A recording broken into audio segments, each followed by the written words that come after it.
The Tutor by Anton Pavlovich Chekhov. The high school boy Gregory Ziborov condescendingly shakes hands with little Pete Udidov.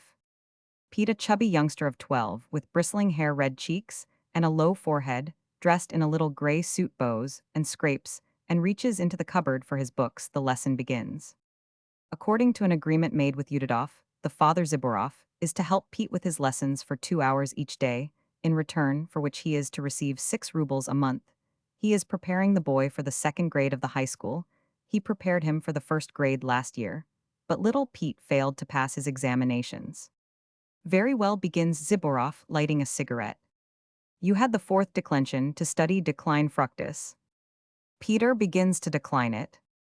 There, you haven't studied again, cries Ziborov, rising. This is the 6th time I have given you the fourth declension to learn, and you can't get it through your head. For heaven's sake, when will you ever begin to study your lessons? What, you haven't studied again, exclaims a wheezing voice in the next room, and Pete's papa, a retired civil servant, enters. Why haven't you studied? Oh, you little donkey, just think, Gregory. I had to thrash him again yesterday.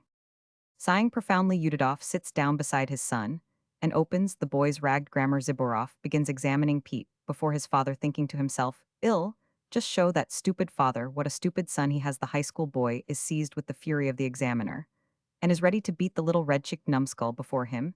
He hates and despises him, so he is even annoyed when the youngster hits on the right answer to one of his questions. How odious this little Pete seems to him.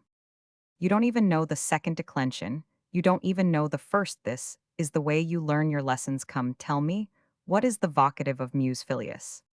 The vocative of mus filius, why the vocative of mus filius is. Pete stares hard at the ceiling and moves his lips inaudibly. No answer comes.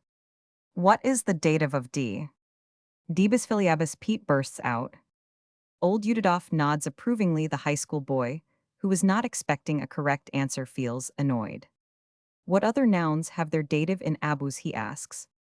It appears that anima, the soul, has its dative in abus, something that is not to be found in any grammar. What a melodious language Latin is, observes Udidov, Elantron bonus anthropatio, marvelous. It is all very important, he concludes with a sigh. The old brute is interrupting the lesson, thinks Ziborov, sitting over us like an inspector. I hate to be bossed. Now, then, he cries to Pete, you must learn that same lesson over again for next time. Next, well, do some arithmetic. Fetch your slate. I want you to do this problem. Pete spits on his slate and rubs it dry with his sleeve. His tutor picks up the arithmetic and dictates the following problem to him.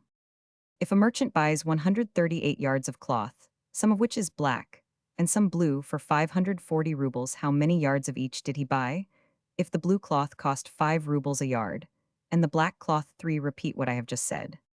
Peter repeats the problem, and instantly and silently begins to divide 540 by 138.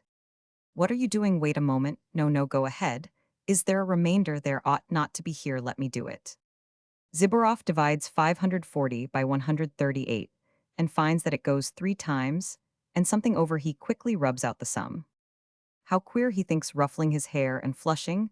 How should it be done? Thighs is an indeterminate equation, and not a sum in arithmetic at all. The tutor looks in the back of the book and finds that the answer is 75 and 63. That's queer. Ought I to add 5 and 3 and divide 540 by 8? Is that right? No, that's not it. Come, do the sum, he says to Pete. What's the matter with you? That's an easy problem, cries Udidov to Peter. What a goose you are, sonny. Do it for him, Mr. Ziborov. Gregory takes the pencil and begins figuring. He hiccups and flushes and pales. The fact is, this is an algebraical problem, he says. It ought to be solved with x and y. But it can be done in this way too. Very well, I divide this by this. Do you understand now? Then I subtract it from the c. Or no, let me tell you, suppose you do this sum yourself for tomorrow. Think it out alone. Pete smiles maliciously. Udidov smiles too. Both realize the tutor's perplexity.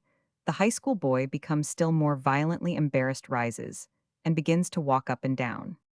That sum can be done without the help of algebra, says Udidov, sighing and reaching for the counting board. Look here. He rattles the counting board for a moment and produces the answer 75 and 63, which is correct. That's how we ignorant folks do it. The tutor falls a prey to the most unbearably painful sensations. He looks at the clock with a sinking heart and sees that it still lacks an hour and a quarter to the end of the lesson. What an eternity that is. Now we will have some dictation, he says. After the dictation comes a lesson in geography. After that, Bible study. After Bible study, Russian. There is so much to learn in this world. At last, the 2 hours lesson is over. Ziborov reaches for his cap, condescendingly shakes hands with little Pete, and takes his leave of Yudidov. Could you let me have a little money today? He asks timidly. I must pay my school bill tomorrow. You owe me for 6 months' lessons. Oh, do I really? Oh, yes, yes, mutters Yudidov. I would certainly let you have the money with pleasure, but I am sorry to say I haven't any just now. Perhaps in a week or two. Ziborov acquiesces, puts on his heavy goloshes, and goes out to give his next lesson.